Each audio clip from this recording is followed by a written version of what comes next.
안녕하세요. 네, 안녕하세요. 네, 이번 시간부터 정경혜 관장님을 모시고 저희가 정경혜 미술 읽기를 시작을 합니다. 근데 네. 그림을 보는 게 아니라 읽는 거라고요? 네네. 어떤 책을 읽으려면 그 책에 있는 글자를 네. 알아야 되고 그 글자를 읽어야 되는 거잖아요. 네. 이런 것처럼 그림도 네. 글자를 사용하는 게 아니라 이미지를 사용하잖아요. 네. 그래서 미술의 언어는 이미지인 거예요. 그래서 네. 그 이미지를 읽고 네. 그 이미지에 내포되어 있는 뜻을 네. 공부를 해야 되는 거죠. 네. 그래서 그 이미지 속에 네. 담겨 있는 의미를 도상이라고 네. 하고요. 그 도상을 공부해서 종합적으로 그림을 해석하는 방법을 도상학이라고 하는 겁니다. 네, 그렇군요. 네, 그림 읽기 중에서 첫 번째 주제로 자아상을 정하셨어요. 그 자아상을 그린 화가 위주로 이제 관장님께서 8차례에 걸쳐서 설명해 주시기로 하셨는데 네. 이 첫 번째 주제로 자아상을 정하신 이유가 있으실 것 같은데. 기록을 남긴 그림도 있지만 없는 것도 있잖아요. 그러면 저희가 거기에다가 스토리를 붙이는 거잖아요. 네, 네. 그 스토리 속에 담겨 있는 어떤 의미를 찾아내면 어떨까? 이걸 지혜라고 생각을 했던 거죠. 네, 네, 네. 자기 자신에 대해서 얘기를 많이 하면 할수록 저희가 그 사람에 대한 지혜를 얻을 수 있잖아요. 네. 이렇게 그려진 그림이 자화상이라고 생각을 했던 거죠. 네. 알겠습니다. 기대가 많이 되는데 네. 이 첫 번째 자화상 작가로 듀러를 이제 가지고 나오셨어요. 네. 그 네. 듀러가 좀 약간 생소한 화가이긴 한데 네. 듀러는 어떤 작가였는지 좀 소개 좀 네, 해주세요. 네.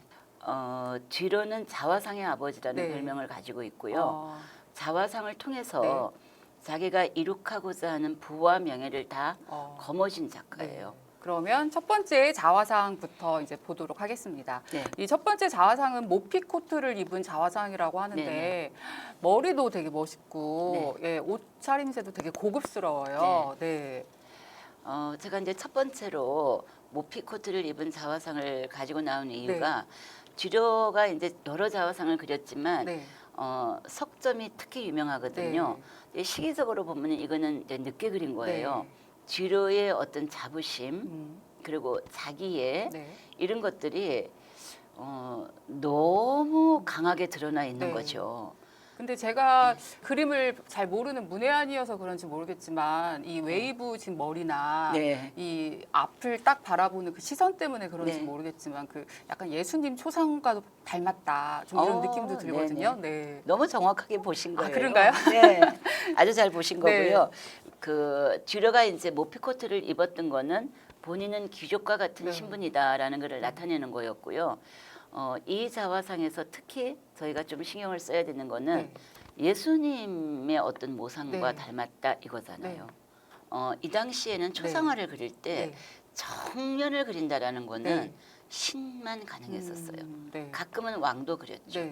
근데 뒤로는 정면을 응시하고 있잖아요. 그리고 손으로 손을 들어서 손가락으로 자기의 심장을 가리키고 있거든요. 정면을 응시하면서 손을 들었다라는 건 신이 저희에게 강복을 주는 자세이기도 하거든요. 그 지금 딜러의 그림을 보면 그 옆에 이제 AD라고 써 있어요. 그래서 본인을 신성시했다고 하는 화가였으니까 이 AD도 혹시 서기 뭐 이런 걸 의미하는 건가요? 그 AD는 알프레드 듀러거든요. 글 내용은 뭐라고 쓰여 있는 건가요? 뉘른베르크 출신의 알프레드 듀러가 28살의 나이에 불변의 색채로 변하지 않는 색채로 나를 그렸다라고 쓰여 있어요. 이 말은 뭐냐면은 자신감, 자신만만. 그 두 번째 그림을 보도록 하겠습니다. 이거는 엉겅퀴를 들고 있는 자화상이라는 제목의 이제 자화상인데요.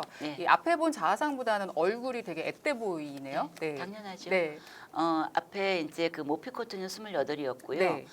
이 그림은 22살이었어요. 22살. 예, 그래서 듀러가 이 이전에도 그림을 그렸지만 유화로서 제대로 된 그림을 그린 거는 첫 자화상이라고도 할 수 있거든요.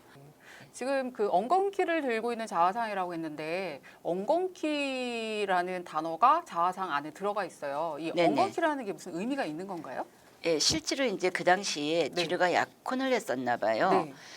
그래서 이제 독일에서는 이 엉겅퀴가 남자의 충절을 의미를 한대요. 그 약혼녀에게 자신의 심정을 고백하는 거겠죠. 그런 뭐 사랑의 연시보다도 본인은 네네. 이 뒤러는 이제 자화상을 예, 통해서 사랑을 예. 고백을 했던 예. 거네요. 뒤러의 3대 자화상 중에는 이거 말고 이제 마지막으로 예. 장갑을 낀 자화상이 있다고 네네. 들었어요. 네. 이 장갑을 낀 자화상은 제 눈에는 장갑보다는 약간 이 줄무늬 옷 네, 뭐 네. 이런 식의 옷차림이 더 눈에 띄는데요. 더 맞아요. 진짜 그 흑백으로 네. 예, 이렇게 옷을 차려서 네. 입었다라는 게 참 네. 그렇죠. 네. 근데 사실은 이 당시에 옷차림이 이랬었대요. 아. 근데 이제 저희가 당시의 유행을 따른다고 해도 유행의 첨단을 따르는 사람이 네. 있잖아요.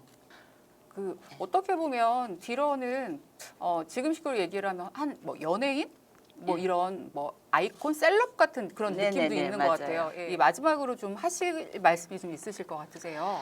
그래서 이제 네. 저는 디러를 처음으로 꼽은 이유가 네. 자신을 이렇게 포장해서 바깥으로 내놓을 수 있는 네. 거 이렇게 했음에도 불구하고 네. 이 작품이 명화로 남아 있고 네. 지금도 사람들이 감동을 받잖아요. 네. 이거는 허구가 아니다라는 거죠. 거짓이 아니다라는 네. 거죠. 실지의 삶도 그랬다라는 거잖아요. 세상을 살면서 네. 본인이 할 수 있는 것을 최선을 다해서 네. 임한다라는 네. 거 그거는 자기 자신을 잘 알아야 되고 네. 자기 자신을 알고 난 다음에 네. 자기 자신에 대한 그 자부심이 있어야지 가능한 네. 거거든요. 그래서 그 자기애와 그 자부심이 미술사에서 보면 가장 강한 사람이 아니었을까. 네. 예.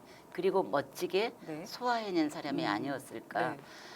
닮고 싶은 부분이죠. 네. 오늘 첫 시간 디러에 대해서 말씀을 해주셨는데 짧은 시간인데 되게 알찼던 그런 시간이었습니다. 그러세요? 네. 네. 제가 이 자화상이란 영역도 잘 몰랐고 디러란 작가도 잘 몰랐는데 이 자화상 하나에 어떤 의미가 들어있는지를 좀 알 수 있게 된 것 네, 네. 같아요.